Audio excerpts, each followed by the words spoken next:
Welcome, my friends, to Microlearning with your buddy Phil. This is where we go in on the Agile aspects. Today, we're going to start off talking about Agile from a knowledge area perspective, which is pretty wild. But I want to open your mind to the wormhole of Agile thinking. Let's start off with integration. What are the 7 things that happen in integration? Let's see if you learned it all from our last episode. You have develop project charter, develop project management plan, direct and manage project work, manage project knowledge, monitor and control project work, perform integrated change control, and close project or phase. Now let me ask you, how would you tackle integration from an Agile perspective? Hit the pause button and see if you can come up with a rationalization for how this will be tackled in an Agile environment. Any ideas? Well, in the world of Agile, integration is not carried out by a singular person as it is in the world of predictive. In the world of predictive, it falls on the project manager. But in the world of Agile, it falls on the team. The team is involved in all the integration. When it comes to Agile, there could be a project charter. We call it an Agile project charter. But it's not developed by a project manager necessarily. It is developed by a product owner or the business. Just remember that in the world of Agile, the role of the project manager could be distributed across team members. In fact, there is traditionally no project manager in a framework such as Scrum. So when you approach Agile, you need to see this as a distributed function of integration. Integration can be done by team members. When it comes to the monitoring and controlling of the project, we don't necessarily have big old reports. We have things like burn-up charts, burn-down charts, and the way we view reports is different. Think about it. It's a 2-week time box. So what use is it going into detailed reports and big old earned value charts? It's like an oxymoron. Even though earned value could be used in Agile, it kind of defeats the purpose because sometimes the sprint is so quick that by the time you're picking up the pace, you're already in the final week. And there's absolutely no point in checking metrics in the dying hours. It'd probably be more beneficial to look at burn-up charts and burn-down charts over a period of time to get an understanding of your velocity. So earned value, even though it is put in the Agile Practice Guide, in all honesty, in the real world, is not that huge. Now, when it comes to the management of change control in the world of Agile, we don't police people beating them over the head, telling them not to submit change requests. That shouldn't be done at any level anyway, even in the world of predictive. But in the world of Agile, we welcome change, even late in development. Remember what the Agile Manifesto says? Agile processes harness change for the customer's competitive advantage. So you are encouraged, actually, to think about change as being positive in the world of Agile. Agile is all about adaptability.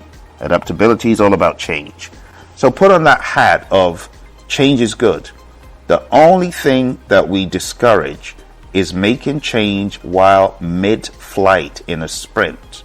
If you are in the middle of a sprint, we try to discourage that, except it's absolutely needed, and then it rests on the product owner to make the choice. So in the world of integration, my friends, from an Agile lens, you could have a project charter. We don't do the big old project management plans. We plan in iterations. We do sprint planning, and our sprint planning yields what we're going to do for the next sprint. So we talk about a sprint backlog. We talk about sprint planning. So you got to make that shift mentally. When we talk about the world of Agile, directing the work, same thing, you direct the work, right? But the team members are involved in directing their own work. Remember, in the world of Agile, what happens to the user stories or the requests in the product backlog? You pull those to yourself. It is not pushed on you. So again, it's a very different philosophy. When you talk about lessons learned going into managed project knowledge, where we get the lessons learned register, in the world of Agile, what happens? A retrospective. But the retrospective mindset is not just one that happens at the end of the sprint. There should be a retrospective going on all the time in the minds of the team members. So we look at our retrospective very differently. We retrospect in iterations all throughout the course of the project at the end of the sprint, but also team members are always looking for better ways of doing things. Remember the whole idea about Agile? We're developing ways, new ways, right? Through this work, we have come to value individuals and interactions over processes and tools, working product over comprehensive documentation, customer collaboration over contract negotiation, responding to change over following a plan. We're discovering new ways, okay? So the mindset needs to be, we in the world of Agile, we will pivot when we find a better way. We will pivot as opportunities become available that may not have been there in the beginning. We can change our course of action in the world of Agile. We can swap items out of the backlog for new ones, okay, within reason. Every team has their own rules of the game, so does every company, but the mindset needs to be one of the ability to pivot. When you talk about the last process, close project or phase in integration, from an Agile lens, you should actually be ready to close at any time.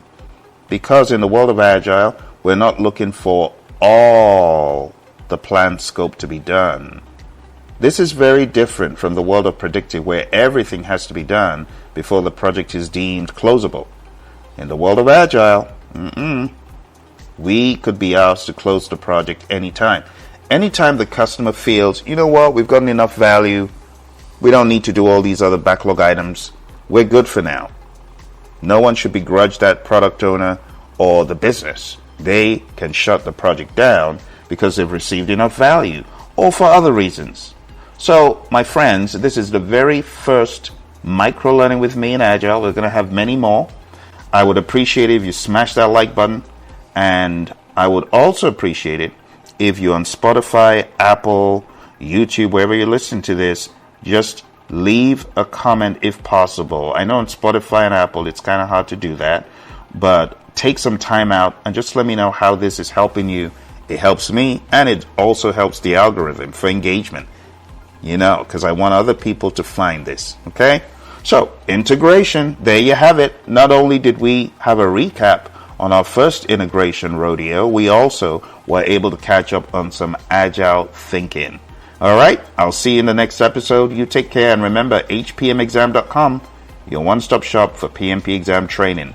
And if you're interested in taking a full-length challenging mock exam, go on down to mock.hpmexam.com. Thank you, and talk to you in the next episode.